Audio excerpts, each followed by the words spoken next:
1834. Donc voilà, et d'autres livres en parlent. Donc Arius, c'est celui qu'on a voulu sa tête à Terra, avec 334 évêques. Il les a tous convaincus, à un stade que 7 seuls sont restés s'opposer. On l'a demandé à Rome, et à Rome on l'a assassiné. C'est pour ça qu'on a appelé Aris comme localité à l'appellation d'Arius, qui est juste à côté. Vous voyez Aris d'où vient? Ça vient d'Arius. Oui, pourquoi ils ont appelé Arius? Puisqu'il était un assassiné, il était un martyr de la religion. Donc en hommage à Arius. Donc le fond de la christianité, nous sommes une partie prenante, au moins dans le sens du fondement et des fondations. Fondons par le bon Dieu, mais nous avions aussi des Morouais. Nous avions Simon et son fils, Alexandrius et Rufus, qui était le fils. Les 3 Morouais sur 11 étaient berbères à l'origine. Ils étaient juifs avant que... Les Morouais de Jésus, monsieur, c'était les camarades de Jésus lorsqu'on parle de Morouais.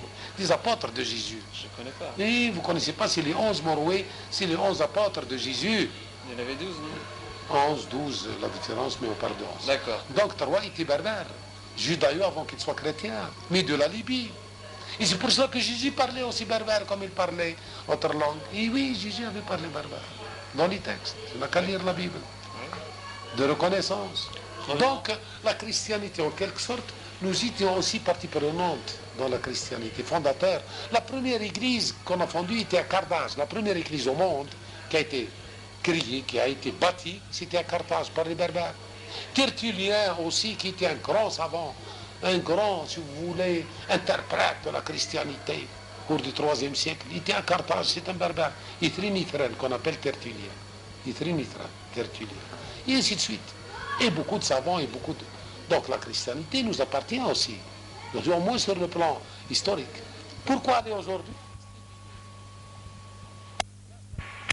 Moi, c'est pour la démocratie que je parle de ça.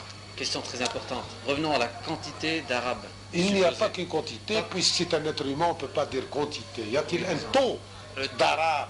Le taux est très minime, aucun ne peut le donner. Voilà, oui, non, mais revenons à quelque chose d'important. On m'a dit, on m'a fait l'observation qui a été faite par d'autres. Oui, c'est les Hilalites qui font gonfler. Oui, il y a eu. Ah oui, les Hilalites. Il y a eu d'autres venus. Voilà, c'est ça, les Hilalites. La date que vous avez dit tout à l'heure, les Hilalites, non, le problème est là. Oui, oui, je comprends. La date de tout à l'heure. La date de tout à l'heure, c'est le début de l'islam, 500, voilà. Non, 642, 701. Maintenant, à 1058, après 5 siècles, il y avait l'arrivée des Hilalites. Les Hilalites, tout d'abord, c'est une peuplade de Hijaz, à 2 diversions, à 2 peuplades. Une peuplade de Hijaz qu'on appelait Banu Hilal, et une peuplade de Taïf, une autre zone montagneuse de l'Arabie Saoudite qu'on appelle Taïf, Banu Soulim. Les deux ensemble étaient allés pour gouverner à Qatar, dans le pays de Golfe. Ils étaient allés pour renverser le sultan. Comme ils n'avaient pas gagné la bataille, Qabes aujourd'hui, le Malik, se donne l'idée qu'il est Hilalite. Seul pays au monde, Hilalite. Ibn Qabes avec le Qabes à Qatar. Au Qatar? Au Qatar, ou à Abu Dhabi, je ne sais pas, quelque chose comme ça. Donc ils avaient voulu renverser au Qatar le sultan. Comme ils n'avaient pas pu, après une 50aine d'années qu'ils avaient résidé au Qatar, ils étaient chassés par le sultan de Qatar. Ils étaient venus au sud égyptien, dans le Sahara oriental de Nil, sans pouvoir rien faire, ni connaître l'agriculture, ni arriver à faire la chasse, ni à pratiquer autre chose, ni métier. Ils étaient des bédouins primitifs. L'Égypte ne voulait pas de ceci. Ils cherchaient à tout moyen de les écarter. Comme ils étaient une peuplade quand même assez forte au nombre, et pour ne pas entraîner des guerres et des guérillas locales, ils ont essayé de trouver une solution. Et lorsqu'à Tiaret, il y avait des Rustumides qui gouvernaient, et comme les Rustumides étaient beaucoup plus d'une portée berbère islamique, forte, le wazir, le ministre en Égypte qui était Liazourdi, un Palestinien, en Égypte était ministre, il a convaincu son maître qui était sultan Mou'taz de ramener, de chasser les Arabes de l'Égypte sur le Maghreb. L'occasion a été faite par le peuple, par quelques restants arabes au Maghreb contre les Rustumides au Moyen-Orient, et comme l'Égypte voulait que ça, ils les avaient envoyés en les encourageant, en donnant un chameau et 2 dinars pour chacun qui veut partir sur l'Afrique du Nord, puisqu'ils ne voulaient pas venir, ils avaient peur. Les premiers qui avaient quitté le territoire, c'était Ben Soulim, qui était venu pour gagner un chameau et 2 dinars à l'époque, dinars au nord, et venir se fixer en Libye jusqu'à Kairouan, jusqu'en Tunisie. Et comme ils avaient trouvé des meilleures terres au monde, ils avaient écrit, rédigé des lettres à leurs frères Hilalites en leur demandant de venir vivre avec eux dans les meilleures terres. Les Hilalites demandaient le sultan de leur fournir la même richesse. Et comme il y avait un vide dans le sens de la caisse, c'est la caisse centrale qui demande aux Hilalites de fournir le contraire, de donner à l'État un chameau et 2 dinars pour venir au pays du Maghreb.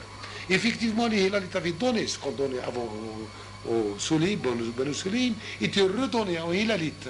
C'est les Hilalites qui le donnaient au pouvoir. Ils avaient versé 3 fois ce qui était de la richesse de la caisse, ça de renforcer. Ce qui donne un peu que les Hilalites étaient au nombre. C'est là où les historiens... Non, revenons un tout petit peu avant, là. Donc c'est là où il y a la... Mais maintenant, pour ce qui est de la vérité... Non, le chiffre, là, je l'ai pas enregistré. Le chiffre, je vais le dire, je comprends ça. D'accord. Donc les Hilalites, en arrivant en Afrique du Nord, on a dit que les Banu Soulib arrivaient en Libye, en Tunisie, demandaient les Hilalites traversaient aussi le terrain de Libye pour venir au plus extrême ouest. En transitant par le Kairouan vers l'Orès, aussi de l'Orès, les Orassiens au moment-là étaient un peu à la rivalité avec les Hamadites à Msila. Et comme les Hamadites étaient Banu Addissa, Banu Ajjissa, c'est des Kabyles à l'époque, il y avait une rivalité de pouvoir. C'est pas la rivalité tribale, la rivalité au pouvoir. Ils étaient contre leur pouvoir des Hamadites. Ils étaient un peu un État indépendant. L'Orès ne dépendait pas des Hamadites. Au moment de l'arrivée des Hilalites, ils ont dit, monsieur, choisissez votre terrain, passez à votre sultan, c'est pas nous. On n'a aucune guerre avec vous, on n'a pas à tenir un engagement. Ils étaient passés voir les Hamadites à Msila. C'est où les Hamadites à Msila, Achir, c'est connu, toi tu connais pas, tout le monde connaît. À Achir, à Msila, et lorsqu'ils étaient arrivés à Msila, le pouvoir en place n'avait pas le moyen de se défendre. Il a dit que j'ai pas de guerre avec vous. Si vous voulez même, je vais vous marier mes filles. Il a fait marier les 4 filles avec les 4 grands gradés de Hilalites. Et c'est comme ça que les Hilalites ont trouvé une faille entre l'Orès et entre le pouvoir central, là au niveau des Hamadites.